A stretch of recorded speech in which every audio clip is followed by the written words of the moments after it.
السلام علیکم مهمانان یار و دوستان، تمام خیشتباری اکا جان ما فضلالدین جان، همه شما را به بزم خرسندی دو در جای ما سامان جان خوش آمدید گفته به همه شما سربلندی آرزومندیم در امان خدای مهربان باشید.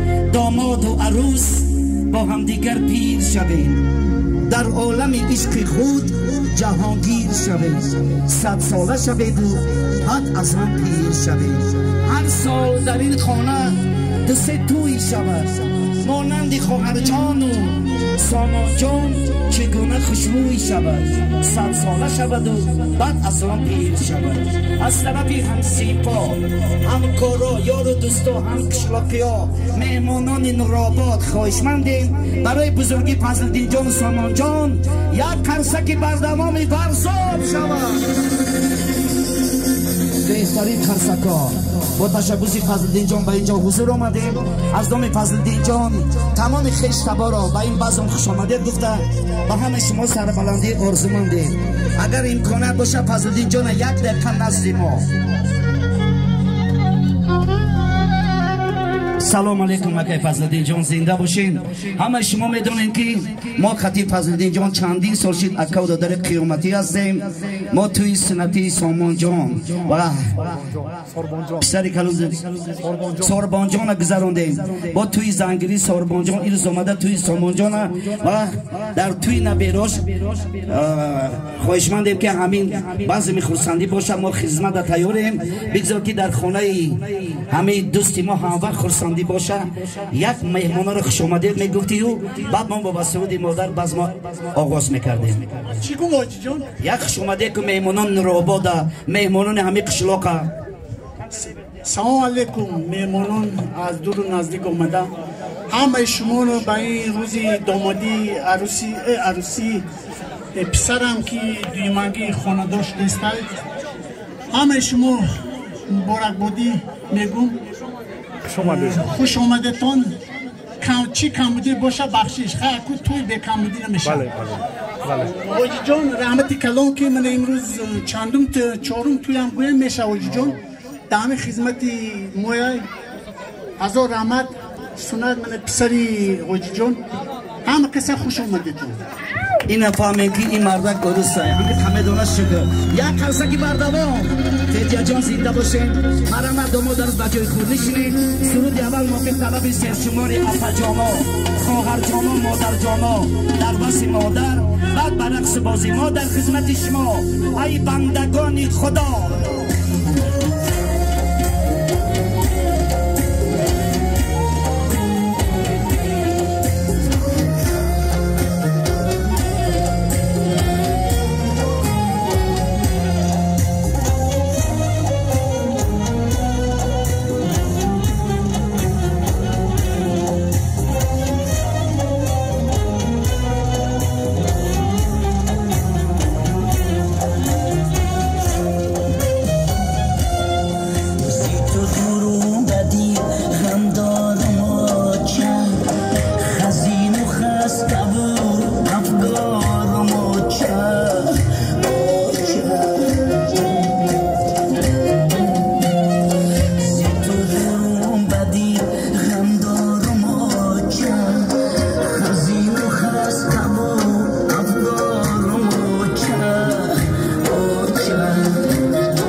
بزرگی پدر مادر که این ستون خاندان ما و شما پدر و مادر است، یک هرسک خود را دریغ نمیداریم. سلامت باشید. توی دادرچه ما مبارک شود.